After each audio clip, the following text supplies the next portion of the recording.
Bonjour à vous tous et merci d'être là. On se retrouve ensemble pour évoquer l'ambiance de cette pleine lune en Poisson qui aura lieu le 31 août à 3h35 en plein milieu de la nuit et ce sera sur le degré 7 donc des Poissons.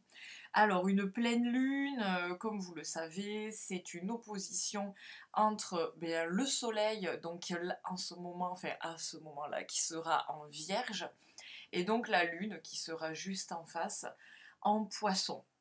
Donc, on va un petit peu planter le décor de cette pleine lune.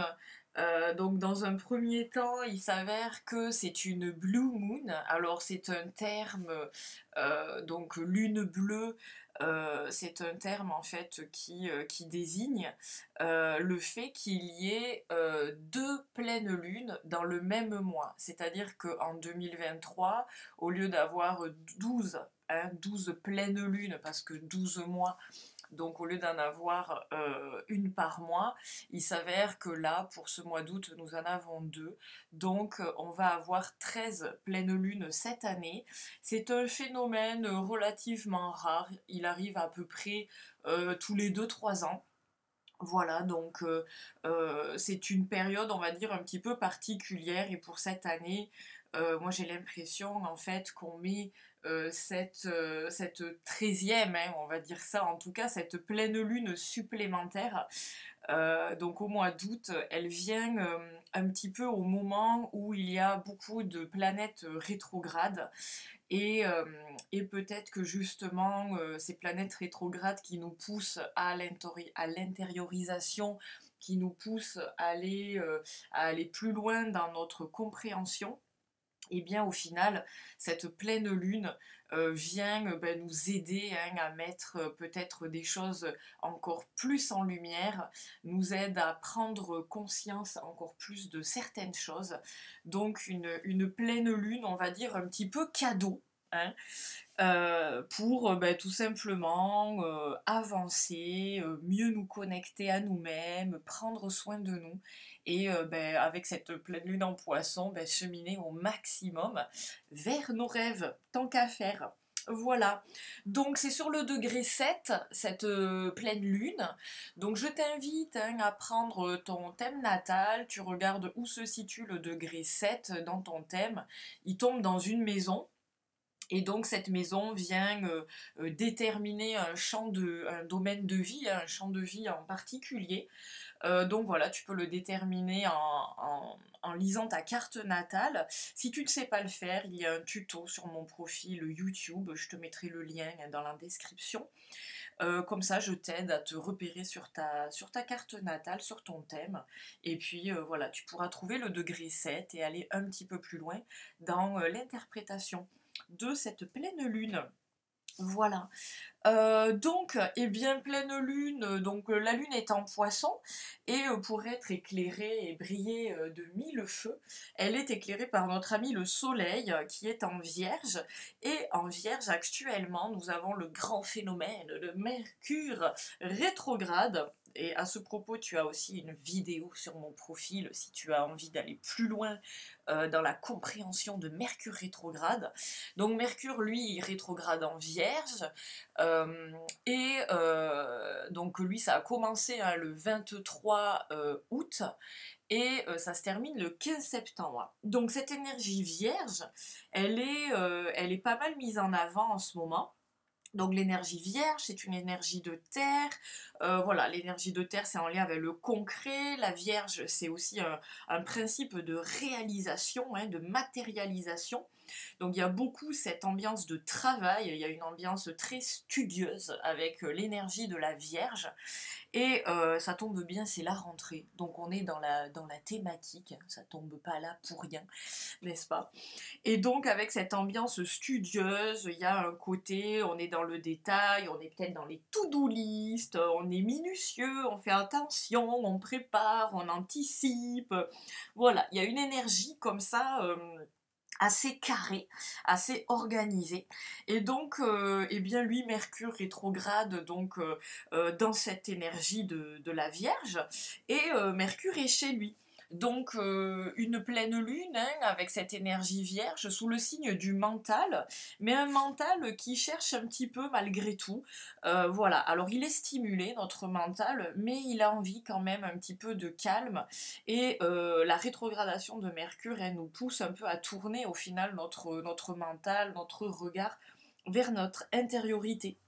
Donc peut-être que le mental se pose un petit peu, alors se pose dans le sens a envie de calme, mais voilà, peut-être il y a aussi le revers de la médaille avec une hyper mentalisation, parce que ben, dans l'énergie de la Vierge, on est très attentif, très minutieux, et donc on a tendance peut-être à passer les choses, les événements, les situations au peigne fin. Donc la Vierge, tu vois, il y a un côté, la Vierge vient traquer comme ça les petits trucs, les petites bêtes, les petites impuretés. Elle va en profondeur dans le détail. Euh, et au final, voilà, cette énergie vierge peut être hyper intéressante parce qu'elle peut nous aider à résoudre des situations, à planifier des choses de façon efficace. Mais d'un autre côté, il y a peut-être ce côté, comme je te disais, un peu à hyper mentaliser et voire peut-être un peu à tourner en boucle, à ruminer. Donc des fois, Mercure rétrograde, voilà, il y a un très beau coup de pouce pour mieux comprendre et peut-être résoudre des situations, réviser des choses qui vont nous permettre, tu vois, avec la Vierge, d'améliorer des choses. Donc ça, c'est hyper intéressant. Néanmoins, il peut y avoir ce côté un peu si on n'arrive pas trop à placer le curseur on va dire au juste, à l'endroit juste, tu vois, pour que ça soit sympa mais pas wouh, trop envahissant. Le problème, c'est qu'on peut aussi ben, ruminer, hyper mentaliser, tout passer au crible, être en mode un petit peu à bloc sur les détails et se prendre la tête. Donc, on va essayer voilà, de faire un petit peu la voie du milieu et d'amener justement un peu de compréhension, de clarté, peut-être aussi de faire du tri avec la Vierge et de nous déconditionner, tu vois, un petit peu de déconstruire certaines choses tout doucement, petit à petit, pour justement amener, euh, améliorer peut-être un système, hein, la façon dont nous fonctionnons, peut-être dans nos relations, peut-être dans la façon dont nous allons planifier certains projets. Euh, En fait, l'idée avec ce Mercure, hein, c'est un petit peu de casser ce qui va pas, ce qui nous ennuie, ce qui nous va plus, pour amener de la nouveauté, un nouveau regard, et justement mettre en place hein, une nouvelle vision, de nouvelles routines, de nouvelles habitudes, pour que l'on se sente mieux, tout simplement, parce que la Vierge, elle veut nous amener du bien-être. Donc, eh ben, écoute, hein, on va lui dire oui. Et on va essayer de faire ça au mieux. Donc tu vois, cette énergie vierge, elle est un peu voilà, en turbulence, alors dans le bon sens bien sûr, hein, pour elle nous challenge, hein, pour qu'on se sente mieux, pour améliorer des choses. Et de l'autre côté, en fait, il peut y avoir un tiraillement, parce qu'une opposition, hein, ici de la Vierge avec le Poisson, où il y a la Lune, une opposition, c'est un tiraillement. Alors, ce sont des signes complémentaires, hein, les oppositions. C'est un défi, mais un défi qui est peut-être un petit peu moins tendu que le carré, hein, en aspect astrologique. En tout cas, il peut y avoir un tiraillement où cette lune en poisson, elle a envie eh ben, de, quand même hein, de se détendre, de tirer la prise, un petit peu de rêver, de se laisser porter, etc. Mais cette lune, elle est conjointe à Saturne. Et donc, notre envie un peu de chiller, tu vois, eh bien, elle va se faire rattraper ben, par cette énergie vierge hein, qui turbine quelque part par là, et aussi par Saturne, parce que Saturne, en fait, qui est en poisson, et donc la Lune vient se coller à lui, et donc Saturne ici ben, vient impulser un peu comme une notion de bilan. Avec Saturne et aussi avec le signe des poissons, on est sur une fin. Saturne c'est un bilan, les poissons c'est le dernier signe du zodiaque, donc tu vois il y a une notion comme ça un petit peu de clôture. On vient aussi ben, clôturer potentiellement les vacances Tu vois, c'est la rentrée, etc. Donc là, ça sonne vraiment une fin, et ce bilan, en fait, va venir teinter, hein, cette fin de lunaison, donc les 15 jours, hein, on va dire jusqu'à la prochaine nouvelle lune, hein, de la mi-septembre. En fait, il y a vraiment une notion de fermer une porte, de purifier des choses, de libérer des choses, de cicatriser, de guérir. Voilà, on sent qu'il y a quelque chose comme ça où il faut fermer une porte et s'ouvrir, hein, à un renouveau. Et ça sera, ben, la nouvelle lune, hein, qui signera ce nouveau départ. Donc, euh, donc au final, ce bilan, hein, est accompagné, comme je te le disais au début, par beaucoup de planètes rétrogrades. On avait, ben, déjà Saturne, Neptune et Pluton qui, elles, avaient entamé leur rétrogradation. Voilà, alors certaines depuis quelques semaines, d'autres plus tôt, hein, depuis quelques mois. Et là, en fait, ben, le 29, hein, Uranus donc, est en rétrogradation depuis le 29 août, ou sera, selon le moment où tu écoutes cette vidéo, sera donc en rétrogradation le 29 août. Donc tu vois, une nouvelle planète qui se met en rétrogradation, qui nous pousse au bilan, à l'introspection. Donc ici, avec Uranus, on va vraiment être sur maturer sa notion un petit peu de liberté, et Uranus dans sa rétrogradation va nous aider, hein, en fait, à nous libérer de certaines choses, hein. Il va venir appuyer cette notion de bilan. Et comme tu le sais, il y a, ben, depuis peu, depuis le 23 juillet, Vénus rétrogradée en Lion, et puis là, Mercure, comme je t'ai dit, depuis le 23 août. Donc tu vois, ces planètes rétrogrades, cette conjonction Lune-Saturne, et puis cette 13e, tu vois, pleine Lune, on voit que euh, tous ces éléments, en fait, nous poussent à voir, à maturer, à clôturer, et, euh, et au final, à amener, hein, une... Ouais, à préparer. Tu vois, il y avait aussi une notion de gestation, parce que quand tu clôtures un truc, automatiquement, bon, logiquement, tu prépares un truc derrière. Et, euh, et en fait, on est un peu comme ça à ce moment, à cette période charnière où on finalise et on prépare quelque chose de nouveau. Alors, qu'est-ce qu'on prépare de nouveau? Grande question. Eh bien, écoute, avec cette période de pleine lune, la lune est en poisson. Donc, comme je te disais, elle veut se connecter, elle, à nos rêves, elle veut nous faire dreamer, tu vois. Et donc, elle veut nous connecter à nos aspirations, elle veut qu'on se laisse porter pour nous amener plus loin, tu vois, voire plus grand. Et Saturne, même s'il a ce côté un peu bilan et parfois rabat-joie, ce n'est pas qu'un relou, hein, et oui. Saturne, c'est aussi, en fait, peut-être le côté un peu relou, c'est que là, dans cette période, il va nous mettre un peu face à certaines réalités, hein. Saturne et son principe de réalité, bonjour, bonjour. Mais le principe de réalité, des fois, il fait du bien, parce que justement, la Vierge va nous aider comme ça à améliorer, à réajuster des choses. Et surtout que Saturne, voilà, dans ce principe de réalité, il n'est pas là, hein, pour nous casser le moral, mais en fait, il veut peut-être nous questionner sur la façon dont nous mettons en forme peut-être ben, nos aspirations, nos projets, hein, nos actions, pour arriver justement à la réalisation, Saturne, tu vois, de nos rêves poissons. Ok, donc Saturne en poisson, tu peux le lire sur comment je donne forme à mes rêves. Et ça, très grande question. Donc, au final, une période, ben, qui nous interroge là-dessus, et qui nous dit, ok, t'en es où? Qu'est-ce que t'as fait? Qu'est-ce que t'as envie de faire? On refait peut-être un checkpoint sur les besoins, sur les envies, sur les désirs, hein. Tu vois, ce checkpoint qui vient aussi accompagner les thématiques, ben, de Vénus rétrograde. Et tu as aussi une vidéo là-dessus, hein, si tu as envie d'aller un peu plus loin dans ce questionnement.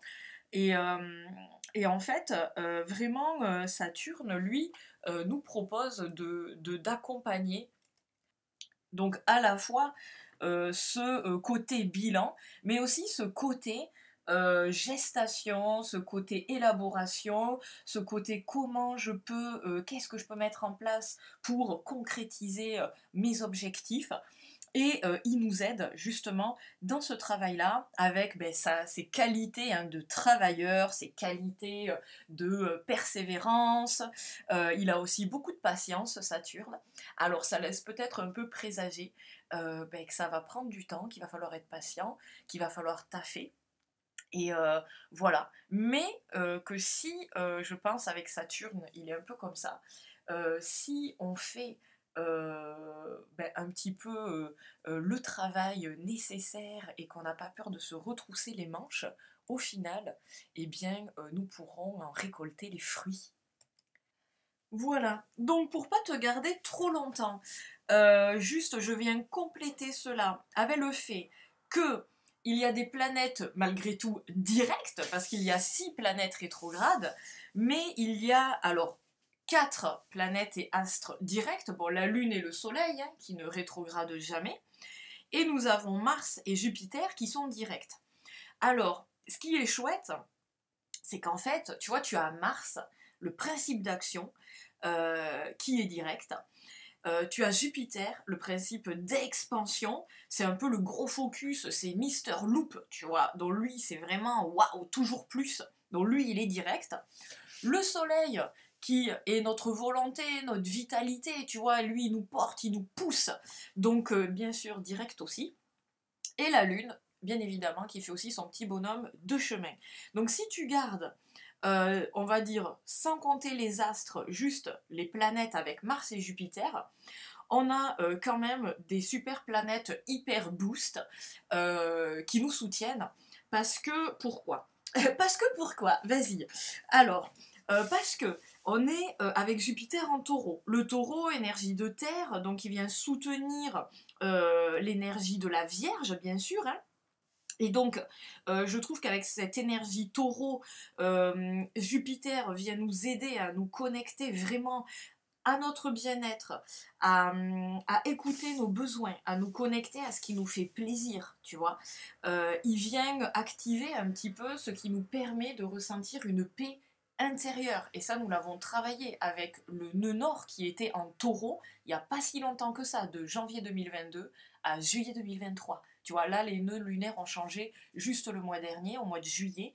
Donc, tu vois, on a travaillé cette énergie taureau. Donc, on a pu bosser sur notre sécurité, notre paix intérieure, ce qui nous tranquillise, nos besoins, nos envies aussi. Hein, c'est un signe vénusien. Donc tu vois, le taureau nous a déjà un petit peu connecté à tout ça. Et là, Jupiter, au moment de cette pleine lune, eh bien, malgré le travail et bon, le labeur hein, qu'il faut enclencher pour réaliser nos rêves, eh bien Jupiter quand même veille à nous faire connecter à notre bien-être et à notre tranquillité. Donc ça c'est cool. Donc n'aie pas peur de chiller, tu as le droit de t'écouter, d'accord? Et aussi le taureau nous apporte son gros power, la force tranquille. Le taureau c'est un peu un diesel, tu vois. Il a du mal à démarrer, mais alors le mec, une fois qu'il part, tu ne l'arrêtes plus. Donc c'est la force tranquille. Et ça c'est plutôt cool parce que comme je te disais, voilà, on n'aura pas peur un peu de retrousser les manches, de taffer et de s'y mettre. Donc ça c'est quand même une super nouvelle. Et c'est vraiment un joli coup de pouce pour nous aider dans nos projets. Donc, merci Juppie, tu vois. Et on a aussi ben, Mars en balance, et au moment où je te tourne cette vidéo, en ce dimanche matin, Mars entre en balance d'ailleurs aujourd'hui, et comme le taureau, la balance est un signe vénusien. Donc tu l'auras compris, Mars en balance nous invite à trouver aussi ben, plus d'équilibre, plus de justesse, plus d'harmonie, plus de douceur. Et il nous aide aussi à nous connecter à nos désirs, parce que Mars, tu vois, ce sont nos désirs, et il nous dit, ok, qu'est-ce qu'on peut faire pour, voilà, qu'est-ce que tu as envie de mettre en place, et moi, eh bien, de façon fluide, de façon agréable, et je vais essayer au maximum de trouver un juste milieu pour que tu puisses justement répondre à tes désirs. Donc ce Mars en balance, il vient nous soutenir, et il vient œuvrer hein, pour notre harmonie, donc merci aussi à Mars. Et tu l'auras compris, comme le taureau et la balance sont des signes vénusiens, petit petit clin d'œil aux relations, surtout que les nœuds lunaires sont sur l'axe Bélier-Balance, donc l'axe du jeu et du nous, que Miss Tinguette Vénus est en train de rétrograder en Lion, et voilà, peut-être que tu l'as bien capté cet été, on a essayé de travailler notre voilà, l'estime de soi, l'amour de soi, notre souveraineté, notre leadership, notre potentiel d'affirmation et d'affirmation saine, hein. Pas je vais pulvériser celui que j'ai en face, mais travailler en fait un rayonnement, notre propre rayonnement, puis un rayonnement respectueux, et on dira voir même un rayonnement qui permet d'être en harmonie, hein, avec l'autre, et voire de travailler avec l'autre, et de pouvoir co-créer également. Donc vraiment, un gros principe vénusien aussi sur cette pleine lune, et qui vient au final, cette pleine lune vient clôturer, tu vois, la rétrogradation de Vénus.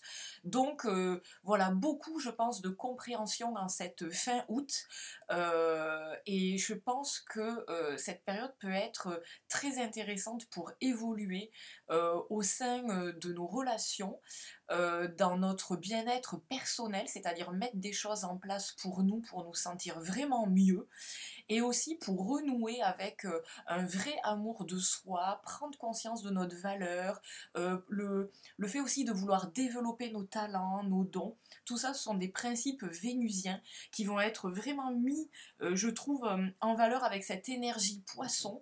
Les poissons, c'est un signe où Vénus est exaltée. Donc vraiment, tu vois, il y a une invitation comme ça à faire un bilan, et en même temps à avoir confiance, et à s'ouvrir, tu vois, à tout ce qui nous fait du bien, et à oser le mettre en place, à oser le faire, à oser l'afficher, et à oser s'écouter. Voilà. Alors, petite conclusion. Est-ce que j'arrive à te faire une conclusion? L'idée, alors, on va dire que vraiment là, avec cette fin de cycle, on est sur, je dirais, avec Saturne et la Vierge, vraiment les énergies clés, hein, de la pleine lune, vu que c'est l'opposition Soleil-Lune, ok? Donc Vierge-Poisson. On est sur un axe de soins, donc un axe qui vient en fait nous aider, tu vois, avec cette blue moon, cette pleine lune supplémentaire qui vient vraiment nous donner l'énergie d'aller plus loin dans ce qui est bon pour nous, pour cette notion, tu vois, de guérison, de libération, pour aussi en tirer, tu vois, avec Saturne, des enseignements, ce qu'il a pu se passer là ces derniers temps, depuis alors je dirais depuis le début d'année, parce que tu vois, la pleine lune, en fait, elle vient clôturer, hein, un cycle de 6 mois. Donc aussi, on peut se questionner sur ce qui s'est passé il y a 6 mois, et aujourd'hui voir un petit peu le résultat de nos actions, et aussi bien évidemment nos prises de conscience depuis 6 mois. Donc il y a tout un enseignement comme ça à tirer de cette période avec Saturne, hein, le bilan, l'enseignement. Et bien évidemment, cette prise de recul, hein, et ce bilan va nous permettre d'accueillir encore plus de compréhension, à notre sujet, mieux comprendre nos fonctionnements, voir ce qui est nécessaire en fait de changer, hein, de libérer, de casser, de détruire, et voir ce qui est nécessaire au final de construire, ou bien évidemment de garder, hein. Il y a des choses à garder, hein, on ne jette pas tout, hein. Mais en tout cas de faire un joli tri, et aussi, bien sûr, de voir ce que l'on a envie de construire pour aller plus loin, et aller, encore plus vers ce qui nous anime, hein. C'était un petit peu aussi le questionnement de Vénus rétrograde, hein. Qu'est-ce qui nous anime, le cœur en lion, hein. Qu'est-ce qu'on kiffe, et comment on va, tu vois, vers la réalisation de ce qu'on kiffe à fond. Donc voilà, cette rentrée au final, je trouve que la rentrée là de septembre, les petits vont revenir à l'école, les grands aussi peut-être. Et au final, nous aussi, on fait un peu notre rentrée. C'est un peu ok, qu'est-ce qu'on va mettre, qu'est-ce qu'on comprend, et qu'est-ce qu'on mûrit au final, pour amorcer au prochain cycle, donc d'ici 15 jours, qu'est-ce qu'on va mettre en place pour peut-être avoir de meilleures routines, se sentir mieux, revenir à l'essentiel, peut-être se dire ok, ça je peux plus m'en passer, donc je le mets en place, je m'écoute, maintenant stop, et je fais le nécessaire pour moi. Voilà, on n'oublie pas l'axe du bien-être et de la guérison. Donc vraiment, focus là-dessus. Ça ne veut pas dire qu'on fait les égoïstes. On peut aussi se placer au service de l'autre. On peut aussi développer des choses pour, si on est soignant, praticien, voilà, c'est aussi une très bonne période avec Mercure rétrograde, hein, de réviser en fait la façon dont on veut aussi accompagner les autres. C'est pas qu'une histoire de positionnement dans les relations, c'est aussi dans notre métier comment est-ce que moi je peux me sentir mieux au travail, mais aussi mieux collaborer, me créer un contexte, tu vois, un environnement de travail plus agréable, plus harmonieux. Et c'est vraiment ça, développer un bien-être pour déjà nous être bien et puis être bien, bien évidemment après, dans nos relations et ben, dans tous nos domaines de vie. Allez, je m'arrête ici, je te garde pas plus longtemps. Je te souhaite, ben écoute, une super blue moon, une super pleine lune. Et on se retrouve pour la nouvelle lune. Donc j'essaierai de mettre ça online d'ici ben, une semaine pour que tu puisses peut-être un petit peu anticiper ce nouveau cycle, ce prochain nouveau cycle qui sera dans le signe de la Vierge. Voilà. Eh bien, merci pour ton écoute, merci encore d'être là et on se dit à très bientôt.